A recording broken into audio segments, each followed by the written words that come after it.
Okay, we'll jump right into the first question. As another reminder to panelists, please keep all questions limited to 90 seconds, else you will run the risk of being cut off. So the first question will be, with respect to your current role as an elected official or department head, how are you currently prioritizing reducing gun violence to make our schools and streets safer? And also, what recent actions have you taken on the issue? We'll start with Kateri Walsh on the left. As I mentioned before, my role is on the Springfield City Council, and the Springfield City Council, the issues we deal with are land use, zone changes, special permits, and budgets. But I think the Springfield City Council can be very influential in being supportive of community issues that are brought before us. And this issue tonight obviously is someone that is near and dear to all our hearts, the senseless violence. I thought about this panel when I came down here, and I thought instead of answering as a city councilor, I'm looking at this as a mother, as a grandmother, because I have 4 children in the Springfield Public Schools. We want all our children to be safe. And I think working together, we can come up with initiatives that will make our schools safe. I think each school may be different, and I read many studies, and I think there's some really concrete plans we can take together. And there used to be, and I think we should call for it, I'm sorry about that, there used to be a city council and school committee, joint committee that looked into issues, and I think we should bring that back, and I think that's one of the things as a city councilor we can do. My name is Adam Gomez, and thank you for the question. Well, before I was an elected official, I started off doing basketball tournaments in the community to tackle that conversation about gun violence within Kennefic Park and also in Calhoun Park. Right now, we're going into our 4th or 5th year doing some grassroots efforts with Neighbor to Neighbor and other community with the Board of Directors at New North Citizens Council that we've done basketball tournaments, raising awareness on different things, using these basketball tournaments and cleaning up parks, especially if you look at Morgan Park, and programs like Project Coach and also the North End Youth Center are different ways. On the city council part of it, once I got elected, what we did was this past year, we're starting to have the conversation at Public Safety with Green Light Ordinance, because we had an unfortunate event that took place at the mobile gas station that killed a friend of mine, Ivory. And it is not a secret that my best friend was killed, an organizer here in the North End, Jafet Robles. And we are hopefully using this ordinance to be able to light up majority of these places where people tend to gravitate during late night hours, to make sure that they're under surveillance, and there's well-lit areas to make sure that public safety is going down. And working with the C3 initiative also, we have seen in the last 3 years that violence has dropped dramatically in double digits. Thank you very much for the question. As I mentioned, one of the ways that I first became involved in the community was as a young person myself, growing up in Mason Square and working with other young people in the community to draw attention to the issues of gun violence that we were facing in our area. As an elected official, I've been really committed to a program called Hub and Core, which is a very innovative program that the Springfield Police Department has been piloting for several years, which works to identify high-risk individuals, either individuals at risk of being impacted by crimes like gun violence and other associated crimes, or individuals who are at risk of committing those crimes, and connecting them with the service agencies that exist in our community to try to prevent crime before it begins. Often folks aren't aware of the services that are available in the community. This takes them, connects them with those, and in many cases saves lives. I'm supporting an amendment to the Massachusetts budget, which would bring $25,000 to the city of Springfield to support a coordinator for that program, with another $25,000 that the commissioner has requested in the city budget that I've urged Mayor Sarno to approve, so that that program could go from meeting once a month to meeting twice a week and providing services to more individuals. During the campaign, I became very disillusioned with some of folks who talked about tough on crime policies but didn't actually propose solutions. And that's something that I reached out to law enforcement to say, what are we not doing that we could be doing? And it was a request that came from the law enforcement community. So we're working very closely. I know Rep. Gonzalez has signed on, as well as every other state rep in the Springfield area, to support that money coming to Springfield. And I'll continue to support that money coming to Springfield in hopes of saving lives.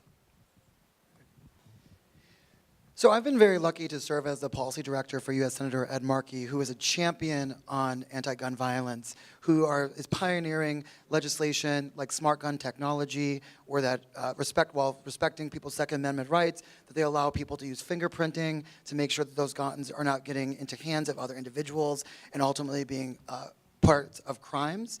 I also have been lucky to support him on reasonable gun laws and gun reforms like universal background checks.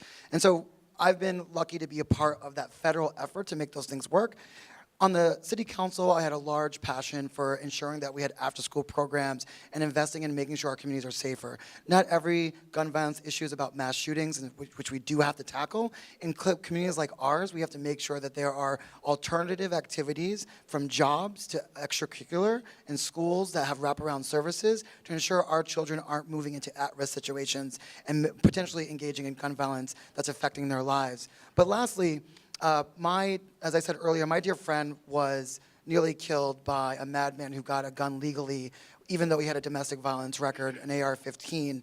And since then, not only did I make the promise to him to do more, I've stepped up and made sure that I was engaging with folks who are doing the work, which is actually how I got involved with the March for Our Lives, was able to speak at their rally, because it's not enough that we stand up on these things when it's easy. It's making sure that we stand up for these things when it's hard. And right now we need advocates who are going to stand up against gun violence, against making sure we have universal background checks, and make sure that we're going to stand up for everyone in this community.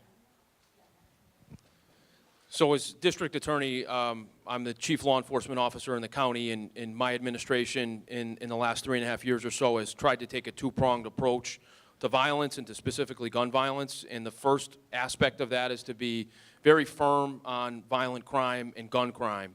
And what I did upon coming into office was to specialize a group of prosecutors around gun crime so they focus almost exclusively on those kinds of cases.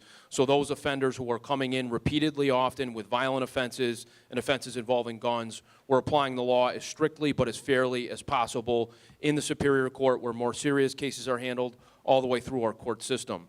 I've also been involved in a program that I started about 3 years ago with the federal government, the U.S. Attorney's Office, FBI, ATF, DEA, State Police, and Springfield Police around high-impact players, those offenders who are repeat and violent offenders who prey on neighborhoods like where we are right here in the North End, and working very hard to keep them off the streets by any legal means necessary to keep everybody safe, especially our children safe in our neighborhoods. But on the other side of things, we've worked very hard on prevention programs and education programs, just like we had yesterday with Hoop Up Springfield, where we brought about 150 young people in to present them with potential for summer youth employment, as well as a basketball tournament for them to enjoy themselves. And I've sponsored various programs throughout the city of Springfield, as well as Holyoke and other places, to help kids make smart choices, to educate them, to give them positive opportunities, quite frankly, to give them hope so they stay away from those bad choices that leads to violence and to safety issues in our county. So I'm very proud of the work that we've done, and we're going to continue to do that, both in our court system as well as through educational programs, working with community leaders and young people to help them make smart choices. Before we continue to the second half of the panel, I'd like to repeat the question. So the question is, with respect to your current role as an elected official or department head, how are you currently prioritizing reducing gun violence to make our schools and our streets safer? And what recent actions have you taken on this issue? And we will start with Maria. I will say this is very close to my heart. Being in the North End, I'm a resident of the North End also as well for the past 35 years. I have experienced firsthand. My late husband, Freddy Moreno, had the store at Main Street when all the revolution of gang activity was going on Main Street, which is totally different nowadays if people from the resident of the North End remember. So it has been very close to me, to the extent that I took it upon myself. I get very emotional when it comes to when I want to say. Presently, I belong to the safety committee, which Barbara from the school department, and I think we're doing a great job.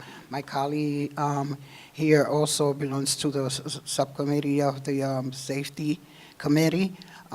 We have a refresh course, if I would say. We have been very vocal in advocating the need of meeting continuously. We even revised the safety and security I have some information, and I will give briefly throughout the, when we are talking about safety and security. We have revised the policies in place. We have been advocating of the needs of other policies in place as well. So it is very dear to me, the issue of safety and gun. Thank you. Thank you, Maria. And I'll just piggyback off of the direction you were going in, because I was actually going to bring that up as well. The school safety and security subcommittee was very important to me as well, because one of the things that I talked about a lot was making sure that our kids and our educators and staff feel safe in the buildings. And so we did relook at all of the policies. We did question a lot of the policies, and we were very happy with some of the things that they told us as far as the safety that they have. So they've been very proactive in making sure that our schools are safe. But as always, we always want to ask those questions and make sure that they're thinking about everything that you're concerned about and that we're concerned about. And so we are moving in the right direction with that. And I would say that, you know, the next level and ultimately what we want to do is educate our kids, because we know that if our kids are educated, that they will go to college, they will go to the military, they will start their businesses, and they won't engage in gang activity, they won't engage in criminal activity. So we're not only looking at immediate response, but we're looking long term, getting our kids educated, getting our kids prepared for the workforce or professional life, and whichever way they decide to do it. And so school enrichments are very important to us, making sure that we have specials in our schools, music, art, things like that, working with other community agencies like the Boys and Girls Clubs, the YMCAs, the Forest Park and Recs, and all of these different organizations that are trying to help our children and making sure that they have something to do that's going to keep them occupied while they're out of school and while their parents are at work. And so these are things that we're focusing on, and we'll continue to work with some of the partners that are at the table to achieve. Good evening, Sergeant Julio Toledo. With regard to the two-part question, with regard to reducing the gun crime, we in the North End C3 unit benefit from having a sterling working relationship with the District Attorney's Office, in addition to other law enforcement agencies, including Massachusetts State Police, the DEA, the FBI, and the ATF. What we've done, we've been successful with arrests and convictions through our solid working relationships in order to reduce the gun crime. Additionally, with regard to actions that have been taken, we in the city of Springfield benefit from shot spotter technology. Some of you may not be familiar with it, so I'm going to give you a real brief description of it. Shot spotter technology is essentially microphones that are set up throughout the city in strategic areas, specifically high crime areas where we suspect that gun violence may occur. This technology has helped us tremendously in reducing the gun crime, in that we, on many occasions, are able to respond to a criminal event with regard to firearms faster than someone may call the police, which has been which has been instrumental to us. It's been a valuable tool to us. And I guess I can't field any questions, right? No? Okay, thanks. I can yield my time to you if you want to answer any questions. Is that okay? No. Well, I'm proud to say that Massachusetts is a leader in gun safety legislation. Nationally, we are looked at as the state that really emphasizes gun safety legislation. For the last 3 years, as a state representative, we have increased Chapter 70 money, which goes to the schools of Springfield, Massachusetts. So we work hand in hand with our DAs and our police departments and our school department and our city council and mayor to make sure that these funds are used in a way that can benefit our youth and reinvesting in our youth is so critical and important.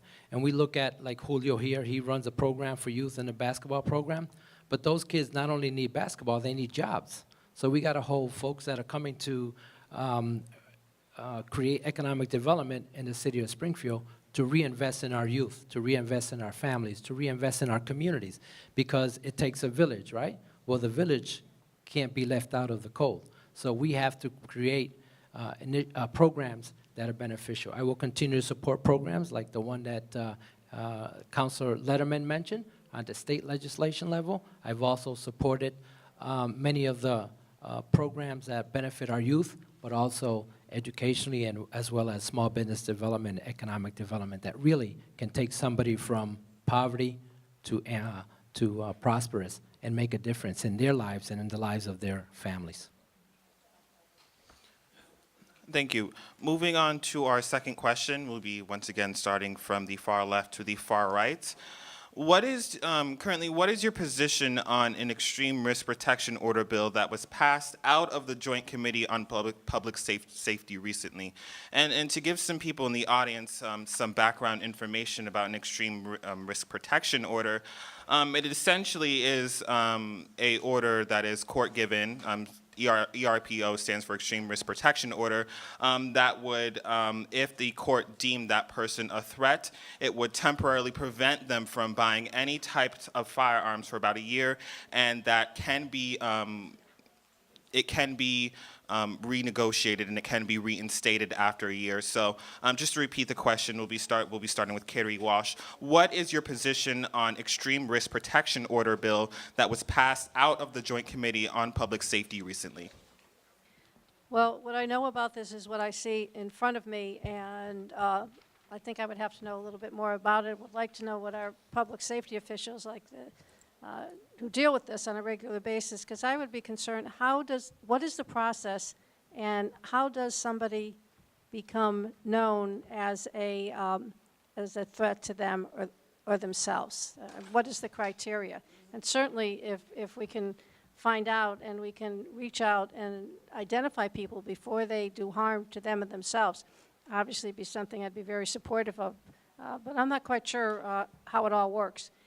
I do want to take this opportunity, however, to say that on the City Council, myself and my colleagues, Councilor Gomez and Councilor Lederman, have been very supportive of some of the initiatives that were talked about tonight, like we have fully funded monies for Spot Charter, and we also have been very, I think, assertive about the fact that public safety money should be there for all the C3 teams, and they should be expanded into all sections of the city.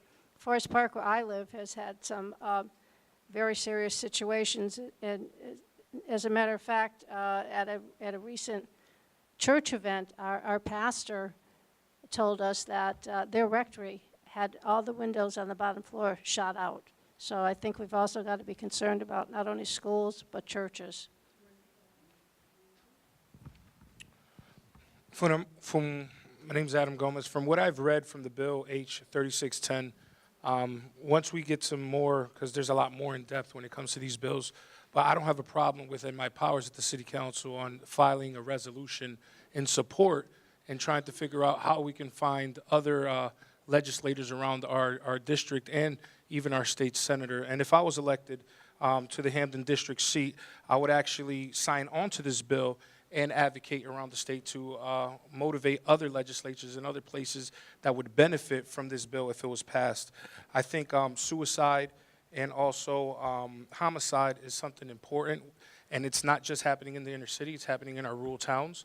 Those are just some of the disparities that exist. I think that a lot of them, when it comes to mental health, this is a conversation that needs to happen. But if we can protect somebody from themselves, from hurting themselves or their family, I think this is a piece of legislation that's a no-brainer. I agree. I'd be inclined to agree with this legislation based on what we're reading here. What I would want to know a little bit more is who is the deciding authority on whether they're a risk to themselves or others, and I'd want to make sure that it doesn't become a discriminatory tactic. In other words, that they deem certain people always a risk and other people not a risk, and therefore don't apply the law across the board. So I'd be interested in making sure that those protections were in the legislation. But as far as ensuring that individuals who are in an unstable state of mind are in a state of mind where they've been deemed by public health professionals to be a threat to the public safety of their community, to themselves, to their loved ones, certainly we should have provisions in place to ensure that those individuals are not purchasing or in possession of lethal weapons. So again, I would want to make sure that it was applied across the board, didn't become a discriminatory tactic, but based on the spirit of the law here, I'd be inclined to support it. Before I answer, I just want to make sure we acknowledge both former city councilor from Ward 1, Zaida Luna, and also former Representative Cheryl Coakley-Rivera, who both have been doing work on anti-gun violence for years and continue to do that work as leaders, as community activists, and as candidates. So thank you all for the work that you've done.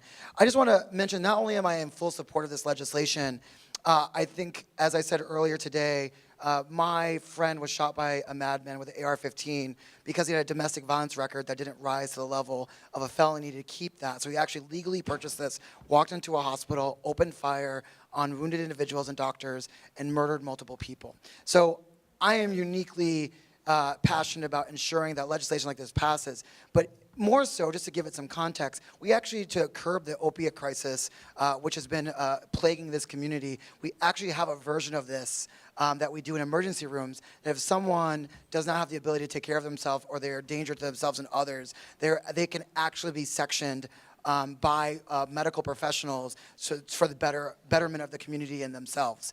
And so this is not something that we have stretched, that's a stretch for us. This is something that we are already doing to combat the opiate crisis, and the gun violence crisis is something that's even deeper and more important. And just also to follow up on two things, one of the things that we are seeing actually in this district right now is that too often young people whose parents have access to firearms are calling in threats into the public school and potentially using racial epithets, et cetera. And we have yet to create the funds, the resources, and legislation to ensure that children are not either being bullied into gun violence and using gun violence as an answer, or that we're allowing people to bully people with gun violence and gun violence as the answer. And we need to ensure that we have leadership on legislation such as that. And we need to make sure that the NRA is staying out of Western Massachusetts and making sure that our elected officials and leaders are standing up for us and not institutions that are talking about banning the assault weapons and standing up against this legislation. So thank you.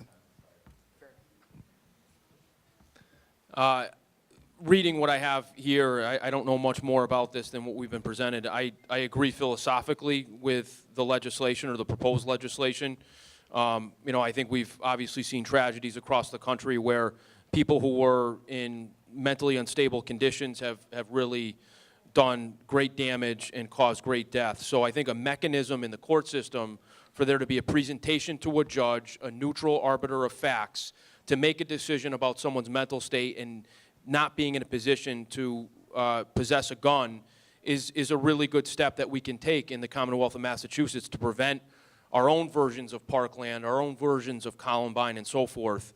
I think there are more things that need to be done, though, in tandem with this, including legislation around mental health issues. I think continuing to strengthen our gun laws to make sure that guns are not accessible but by people with mental health issues, by people with very serious violent criminal histories.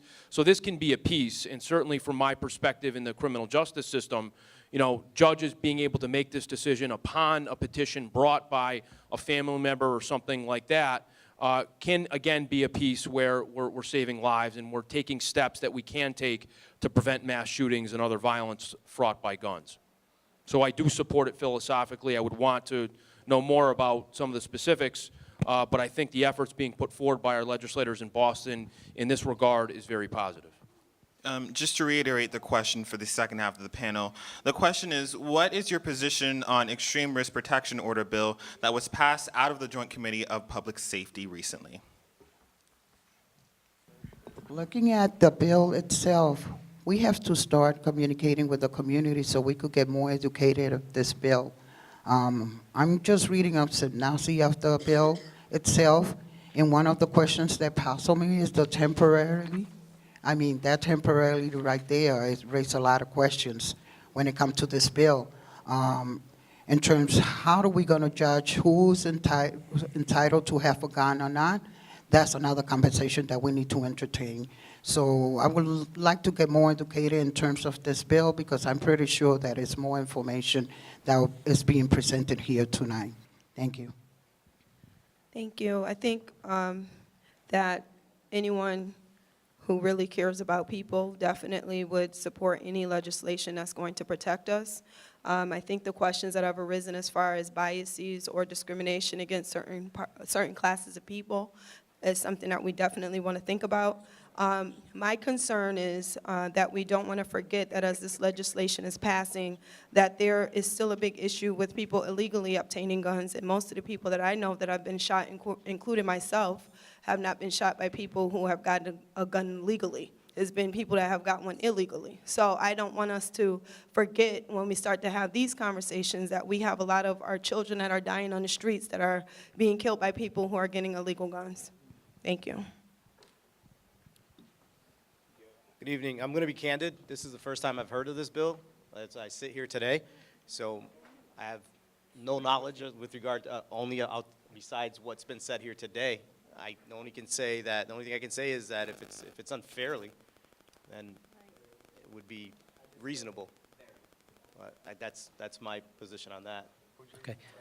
Marjorie Decker, Rep. Marjorie Decker is the petitioner for this bill. We have worked with her. Also, there's some steps. This is not only one bill. This is a combination of many bills that have coming forth to provide gun safety. I understand the concerns that many folks have about how it will be implemented. Obviously, you need an impartial body. We know the court system sometimes don't provide that. However, this is also a tool that families can use. We've asked, and it's been part of the text bill, and I think you need to view the whole text bill. This is just one part of it, that even the applications and information on the bill must be translated in all languages. The rights of the person when a family petitions the court for that adjudication, they have certain rights that have to be given to them before that gets adjudicated. So I am supportive of the bill. We have some more amendments, I believe, to this bill that potentially will come out to make sure that it is a safety, but also giving the Second Amendment right to everybody that deserves it. As far as the representative office, we also have worked with Rep. Decker and also Representative Tosado. We also do support the bill, but we also have to make sure that it's, in a way, we want to make sure that it's done correctly, because you can't support everything. We know, as far as in Springfield, I lived here my whole life, that it's more. Just recently, we had a judge let go someone who I believe they should have gave a harder sentence. We know where the guns are. I'm a resident here. If you guys want to know where the guns are, I can bring you to Knox Street. I can bring you to the hoods where the guns are. We want to know, when are we going to get them off the streets? Where are they coming from? They're coming from, I know where they're coming from. Okay, they're not coming from Smith & Wesson. Okay, so let's not go in front of Smith & Wesson and say it's Smith & Wesson that's doing it. It's people getting it from out of town easily, family members bringing it in and selling it. Okay, so a lot of times when we do the buybacks, we need you guys as a community to also bring those guns in for us. Let's work as a community. When the police say, hey, did you see someone who shot someone? When you see someone do a murder and you tell, that's not snitching. Not in my day, okay? So we have to work together, judges, legislation, and community. But let's not be foolish. We know where the guns are. We know how they get here. Just as a reminder to the audience, please keep all applaud and visual appearances until the end, as even the slightest sound can interfere with our translation services that are happening in the back.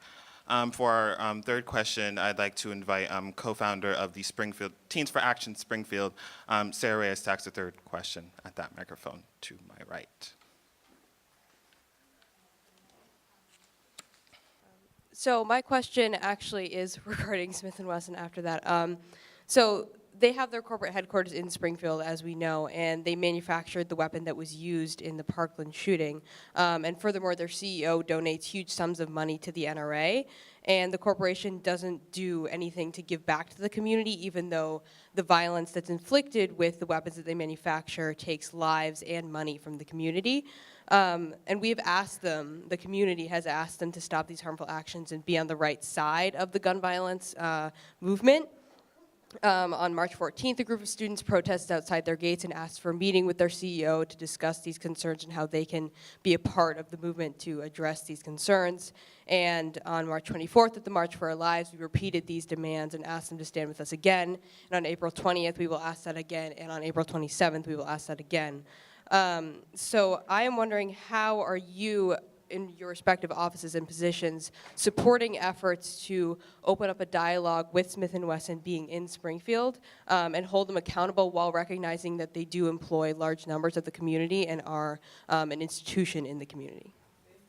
We'll start with the far left of the panel. Kateri?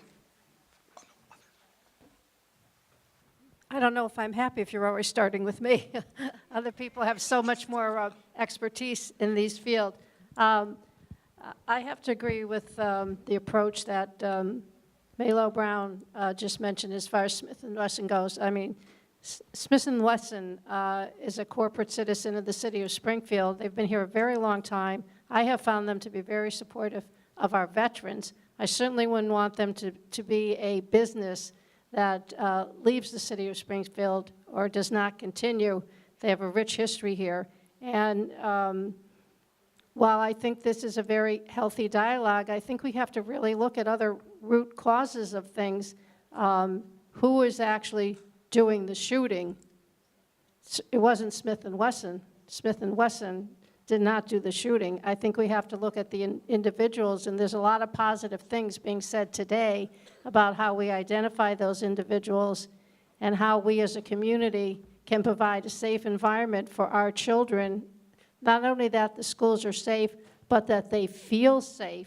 And these are some of the topics I would like to see discussed tonight. I do not know, and perhaps this is something that the school committee and the city council can look at. Has every school in Springfield done a threat assessment? Is this something that's been done? I think that would be a positive outcome from this particular meeting. And because I don't know that much about the subject, I did study it. And the U.S. Department of Education created a Safe Schools study, and they worked with the FBI and trained individuals, and they found out one thing that stood out in all the studies about school violence and shooters is that the shootings were premeditated. They were not impulsive. I think that's something that we can build on. I think that we need to create a culture in our schools where if someone knows or is concerned about an individual, there's someone that they can report to and share their concern. You know, that code of silence hasn't been positive in many aspects, and I think those are the things that I would like to look at. Thank you for your question. Adam Gomez, Springfield City Councilor. I have been in direct contact with another organization that works with you guys also, Pioneer Valley Project, and I am complete support of the efforts that you were trying to make to have a meeting with this president that has not answered your call. I think it's important that, you know, he does at least come to the table for the fact that it's important for young people to get involved with not just the gun violence issue, even though we're here for that one topic, but I think for adults to give you guys the platform to be heard and to understand that, yes, that the weapons that do come out of that factory have hurt people. Essentially, like my colleague stated, we do understand that that Smith & Wesson has not been the one that's been doing the shooting, but essentially their weapons are involved in some of these assaults or these murders. And honestly, I would like for him to just at least give you the time of day to meet with you guys, because it shows leadership, but at the same time, you guys are out there getting involved with the process. That's important, and are waking up not only your constituents and your peers at your age, but I think this is the time and place that if it's now, then when. I think that you guys consistently do exactly what you're doing and creating awareness, holding your rallies. I think that's the most important part of it, and it just shows character on their leadership that if they're not willing to meet with you guys, we have to continue fighting and continue your voices being heard, because the most important thing I want you to understand is that this is your effort, this is your time to put forth the conversation and waken the young people and the people that are graduated now. So essentially, just be the stewards of your objective. Don't let somebody steer you into another place where it doesn't need to be. So I empower you, I'm with you, but essentially just do it for you and do it for your people and do it for the kids that you sit next to at school. Thank you for the question. Let me begin by saying that, this week I was contacted by the youth that are working with Pioneer Valley Project with a request for some help in terms of gaining a meeting with the president and CEO of Smith & Wesson.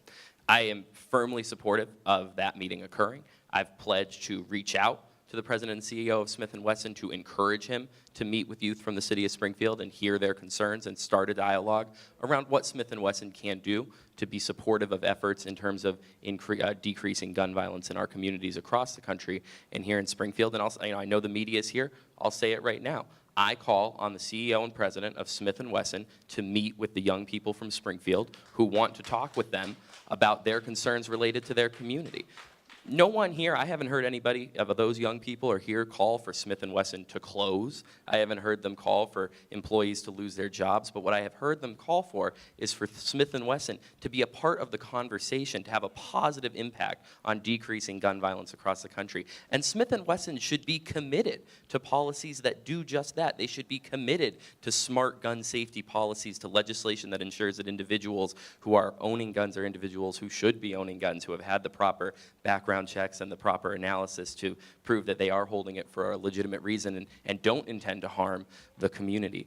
I'd also say with respect to the illegal guns that come in to our community, a lot of those come from out of state. They come from states that do not have the same protections that we have here in Massachusetts. Senator Ed Markey, a gentleman who, by the way, gave me my first job in politics as a deputy field organizer on his special election in 2013, a campaign my colleague Rivera worked on as well, has proposed legislation that would incentivize states across the United States adopting the same types of smart gun control policies that Massachusetts has. The Smith & Wesson should be supportive of that. I'm supportive of that. And we always say, as Senator Ed Markey brings up frequently, the NRA should stand for not relevant anymore.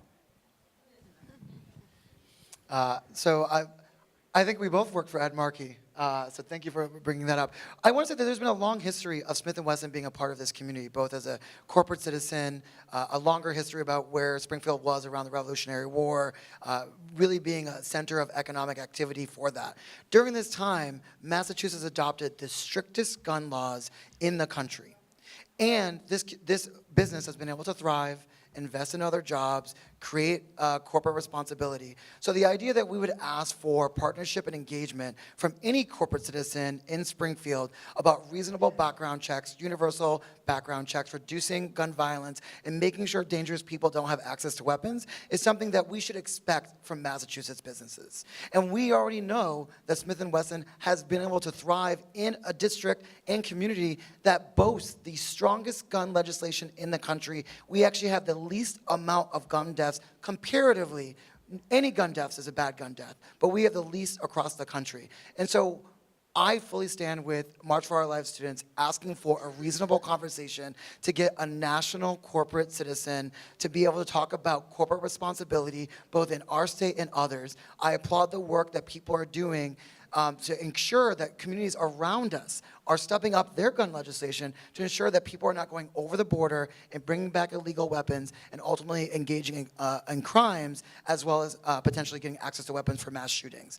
I think that we need more leadership so that we stand up, so that we are not just a model for the people in this community, but that we are a model for New England and the country to say that we can work together, that our divisions are not as deep as our values are connected, and that we all believe in creating safer communities for churches, for schools, for nightclubs.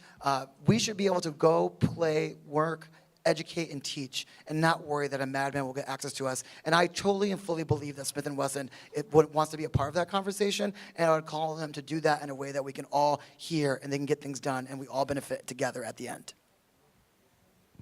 Well, first, I applaud what March for Our Lives in Springfield has done and is doing, and I applaud Teens for Action in Springfield is doing. And I think your advocacy and your work as young people is a powerful voice and can really enact change, and I think we're seeing that out of that awful tragedy in Florida, those young people really being leaders, really being voices for what should happen, and leading a charge for people of all ages. And at the local level, I completely applaud that, and I think it's a very positive thing. And much like my colleagues have said, I agree. I think, you know, as you demand accountability and dialogue with your elected officials, I think to some degree corporate leaders also here in this community who are invested and benefit from being in this community and, you know, consider all of us potential customers should also engage. So I support the idea that a conversation is apt and should take place between you and folks at Smith & Wesson. You know, my experience at Smith & Wesson has been a fairly good corporate citizen. But I think there's nothing that stops them from continuing to engage, especially at a time that's so critical for our future around issues involving violence and guns. So the conversation should take place. I support that.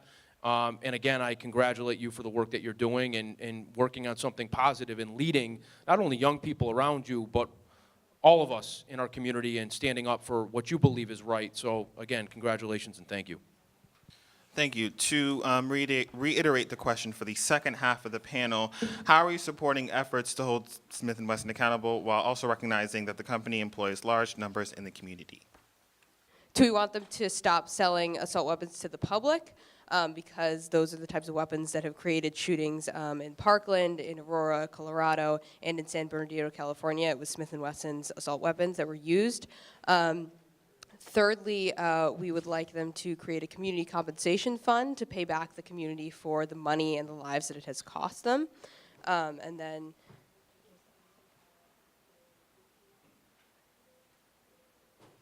And then we would like them to stop donating money to the NRA because they're supporting efforts to create legislation that will stop legislation that would benefit the gun reform movement in fighting against gun violence. So I apologize that I didn't list those demands for all of you guys, but those are the 4 that we would like to see happen.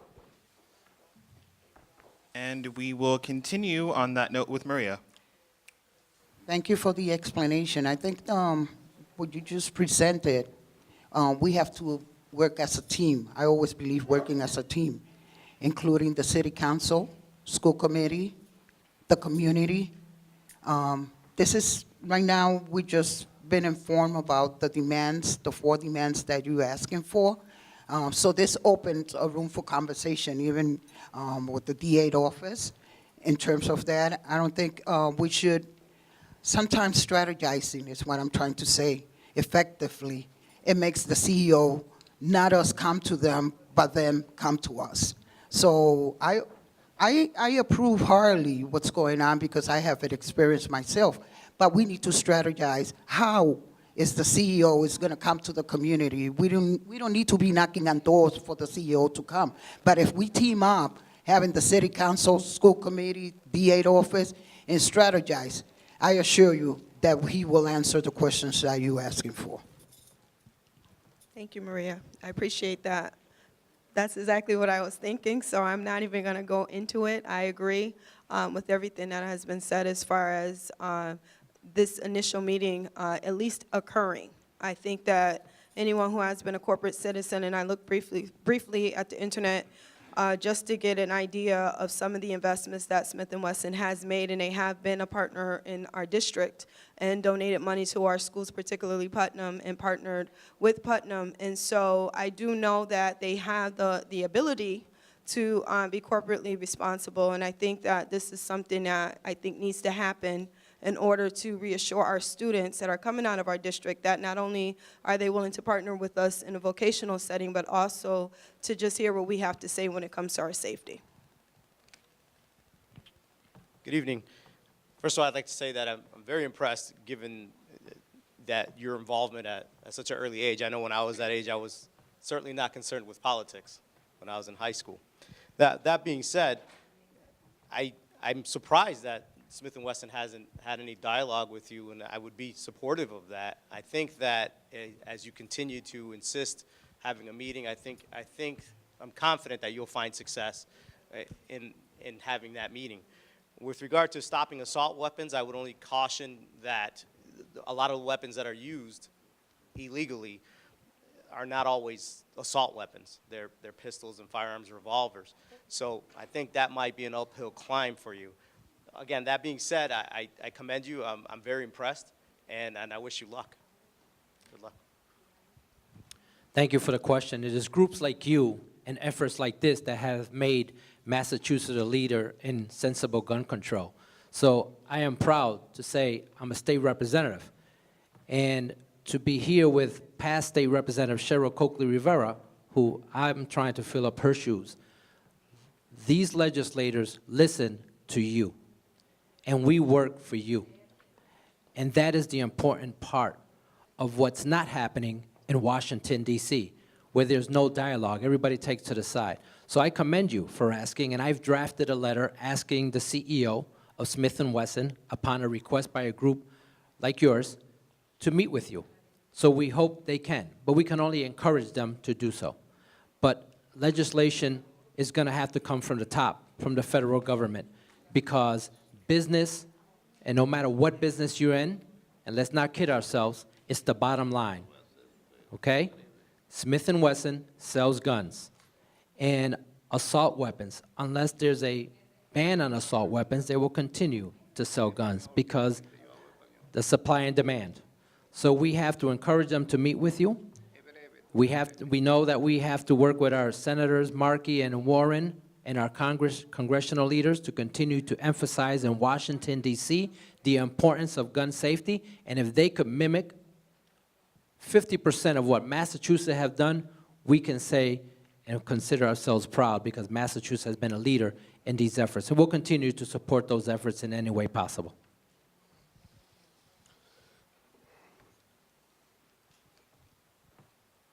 One thing as far as our office, the State Representative Bo Williams and myself, we come from a youth activism. So we commend you guys in your fight. I'm really not surprised that they didn't meet you. Those were things that I had to deal with my climb. And I'm nobody myself, but any support, I know the state rep. Thank you. I love you. This is my amigo. This is my mentor. We're definitely here. We're a family. I can tell you we're a family. A lot of times, come contact our office, contact the rep's office. We'll come together and we'll go as a group. One thing I always will caution, as far as when you're meeting with these people, you're not going to take money off the table for them. A lot of times they're businessmen. I come from a business background. But what can they do for us? You know, we're asking for something. Let's be realistic. We're asking for something to help other people. We're not asking for something that affects our community right here. We know where the guns are. The guys who have the guns, they don't come to the community, come to the schools and shoot it up. They're on the block selling drugs. We're supporting another community, and that's fine. That's what we're here for, okay? I would want Smith & Wesson, we're more into preventative. Support our youth. They have nothing to do. Where are our programs? How do we support these kids? Do we only talk about the youth when they do something wrong? Do we just build basketball courts? You go in the inner city, there's no swimming pools, there's no programs, there's nothing for these kids to do. And then we wonder why they get in trouble. So I want Smith & Wesson also, when I get to them, donate money to support our kids in these programs. They've already been doing it. Let's get a little bit more money out of them to help. So we will be continuing with another question from the audience. I'd like to update the panelists that you will have 60 seconds instead of the original 90 seconds to answer this question I'm about to state. So the question is, what can the community do to help you as respect to your title or if you're an official, to take action on gun violence? And once again, we will start on the far left with Kateri Walsh. So the question is, what can the community do to help you in respect to your office or your position to help you take action on gun violence? And to reiterate to panelists, you will have 60 seconds instead of 90 seconds to answer this question. Well, I think that they can do what they're doing tonight, having forums like this. I mean, a point was made earlier that they should be held all over the city. I think all of us want to be very supportive of our youth. I know I always try very hard to support them because they are our future leaders, and they have a great perspective. So I think we can continue to hold these forums all over the city. And one mechanism that the Springfield City Council has is our public speak. And I encourage you to come to the public speak portions of the City Council meetings, because many times issues that are brought up in our public speak become discussions for the City Council, they become resolves, and they become programs that we end up supporting. But people have to know what's on your mind before that they can take action. So keep up the good work that you're doing. Mr. Moderator, can you answer can you ask the question one more time, please? The question is, what can the community do to help you take action on gun violence? Thank you for the question, Mr. Moderator. Again, Adam Gomez, Springfield City Councilor. I believe that what we can do collectively is that we can stop playing the division game. We can understand that we're on the same team, but for some reason being on the same side, in some ways, they find a way to divide us, black and brown communities especially. I'm looking in front of tremendous people with a lot of vigor to come here today to get involved with the conversation. But we need to move past this conversation. I need you to not just help me, but help your neighborhood boards, help your school committee members, help other people that are elected to get involved and touch these doors. Your neighbor, these kids on the street, you need to talk to them. You need to get them involved with what's going on, specifically using the March for Lives Committee as a platform, that these young kids are doing something. But then at the same time, I challenge the March for Lives Committee to come down to the north end, to come down to the south end, to come get involved with our school system here in the school that we're using, Chestnut Accelerated. These kids are Emily Harrison, the person that comes to our C3 meeting, is always asking for mentors. If you have a little bit of time to talk to some kids, please come down to C3 at 11 o'clock in the morning at Edgewater or at Blessed Sacraments. And I'm challenging you guys not just to help me, because at the end of the day, this seat that I sit in doesn't belong to me, it belongs to the community. So what's the community gonna do to make sure that we enforce and we make sure not only city councilors, but also helping our state representatives and our state senators and our mayor to understand that the power's in the vote? You asked a question, I have to give it to you, love. Thank you for the question. The first part of the answer is that you can continue doing what you're doing. You can continue reaching out, educating your elected officials, making your requests, and in some cases it becomes necessary to make your demands of your elected officials. Hold them accountable to represent you and represent your concerns. For the individuals who might not have responded to your request here today, call them up. Share with them the information that we discussed here today. Make the ask of them to reach out to the CEO of Smith & Wesson, or make the ask of them to reach out and support the programs that we've discussed here tonight. Reach out to your state representatives. Ask them and your state senators how you can be supportive of bringing that money that we talked about for Hub and Core at the beginning of this conversation back to Springfield. And as Councilor Gomez asserted, get involved in your other activities in the community as well. And when election time comes, make sure that you show up and that you, again, demand that accountability and you demand those answers. I'll also say that, one of the things I'm committed to is holding regular town hall meetings across the city. We've held one, we'll be announcing another one shortly. Many people here participate in those. Those are the types of things, in addition to the public speak out, you can come to share your concerns, because there might be individuals there who haven't heard you before. I want to first thank the March for Our Lives folks in MPU who, under much duress and not everyone's made it easy for you, you all have stood up for values that technically we all say that we believe in, but you all have put those values into action. And that is all that I'll ask of you. I think everyone here has full lives. are working hard, and their responsibility to their family is more important than you necessarily having to get involved in politics. Your leadership should be coming to you, not the other way around.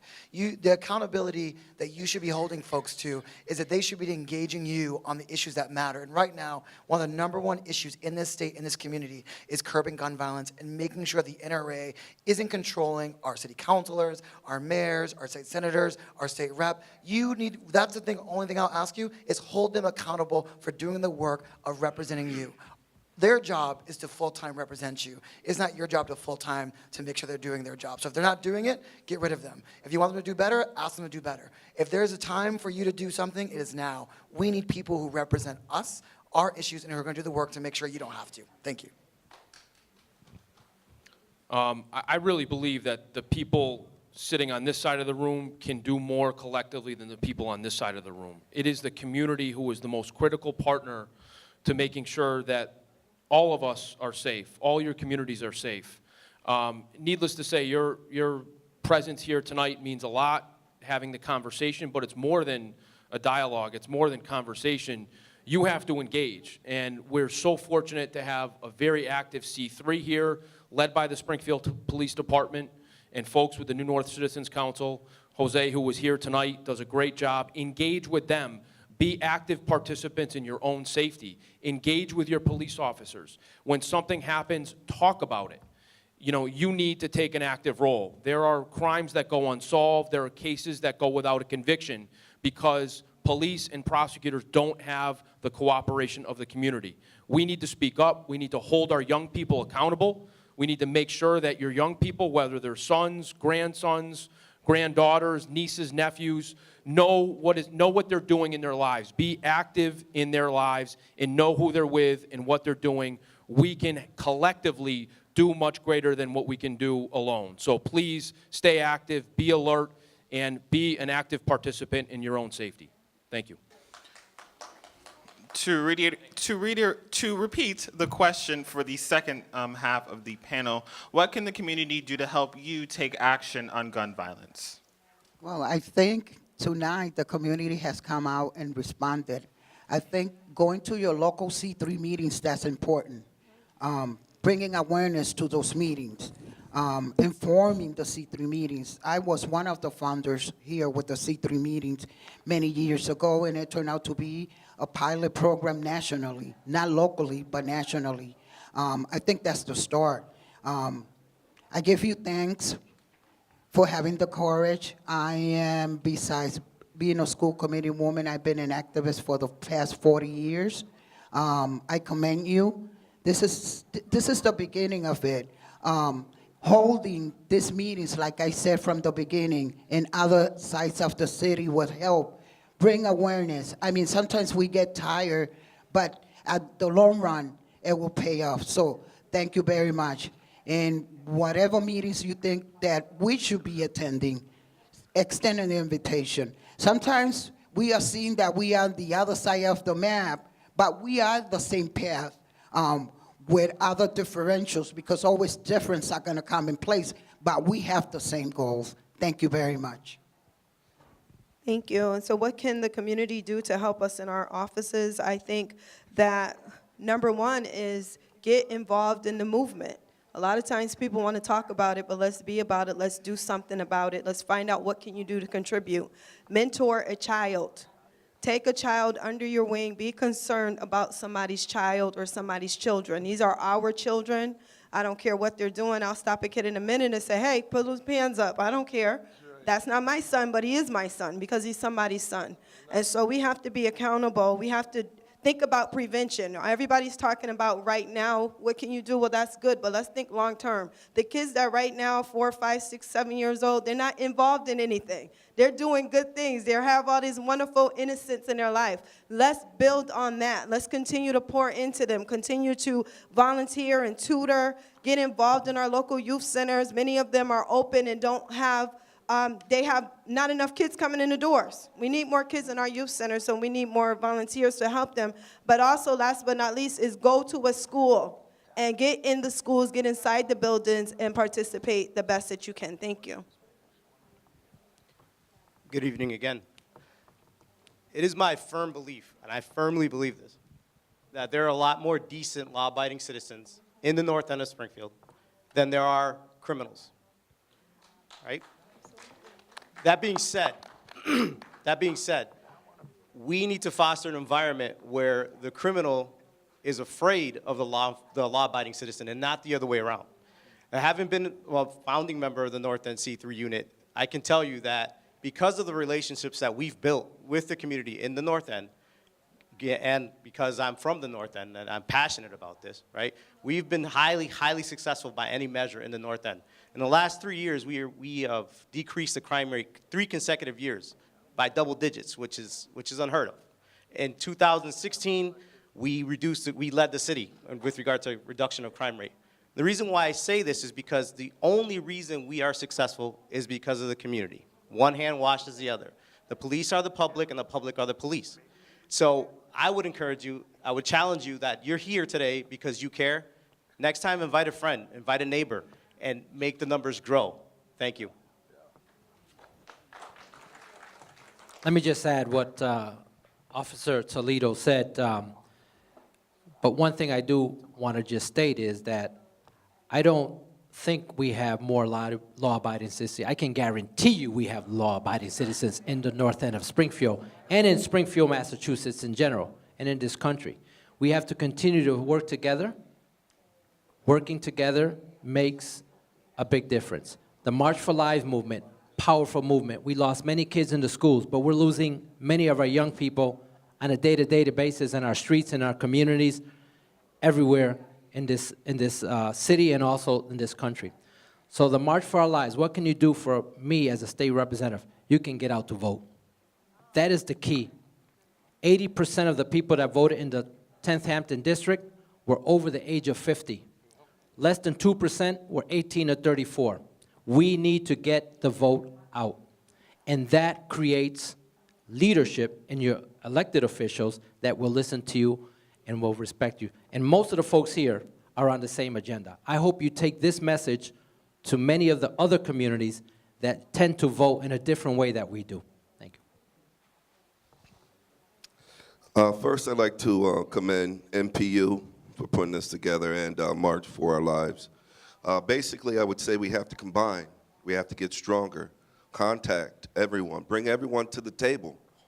The police, we have to work with the police and the police unit. Tracy Whitfield, worked with her, commends to her. My saying, my dad is a retired captain of the police force. My favorite thing I hang up is real superheroes don't need capes, they wear badges. Okay, we have to use and utilize our police force also. And then the next thing I would also stress, let's love our children and teach them love. We don't even know what it is.